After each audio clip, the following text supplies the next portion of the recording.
కాంగ్రెస్ సర్కార్కు పాలన చేతకాక కేంద్రాన్ని విమర్శిస్తోందని కేంద్ర మంత్రి కిషన్ రెడ్డి అన్నారు.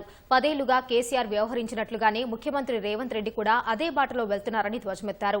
కేసీఆర్, రేవంత్ రెడ్డి దయాదాక్షిణ్యాలతో ఎవరూ గెలవలేదన్న కిషన్ రెడ్డి రాష్ట్రంలో భాజపా చేసిన అభివృద్ది పనులను చూసే ప్రజలు ఓటేశారని అన్నారు. కేంద్ర ప్రభుత్వాన్ని, ప్రధాని మోదీని తిట్టేందుకే శాసనసభ సమావేశాలు పెట్టారని ఆరోపించారు.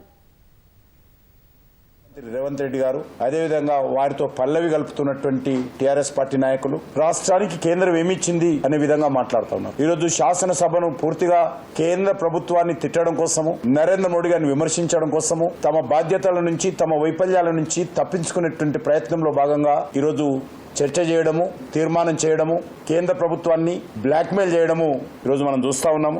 రేవంత్ రెడ్డి దయాదాక్షిణ్యమో, కేసీఆర్ దయాదాక్షిణ్యంతో మేము ఎవరేం గెలవలే. మేము అనేక రకాల అభివృద్ధి కార్యక్రమాలు తెలంగాణలో చేశాం కాబట్టే మాకు ఓట్లేశారు. వీరు ఎన్నికల్లో ప్రజలకు ఇచ్చినటువంటి హామీలు అమలు చేయకుండా మోడీ గారిని విమర్శించినంత మాత్రాన, బీజేపీని విమర్శించినంత మాత్రాన, కేంద్ర ప్రభుత్వాన్ని విమర్శించినంత మాత్రాన మీ అసమర్థత నుంచి, మీ చేతగాని తన నుంచి తప్పించుకుంటామనుకుంటాం పొరపాటు అనే విషయాన్ని ఈ సందర్భంగా నేను ముఖ్యమంత్రి గారికి మనవి చేస్తా ఉన్నాను. రాష్ట్ర ప్రయోజనాల గురించి, దేశ ప్రయోజనాల గురించి చర్చించేటువంటి నీతి ఆయోగ్ను బహిష్కరిస్తామనడము మరి అది ఆయనకు వదిలేస్తా ఉన్నాము. ఎందుకంటే గత 10 సంవత్సరాలుగా కేసీఆర్ ఏ రకంగానైతే వ్యవహారం చేశారో, ఏ రకమైనటువంటి రాజకీయాలు చేశారో అదే బాటలో ఈరోజు రేవంత్ రెడ్డి ప్రయాణం చేస్తా ఉన్నాడు.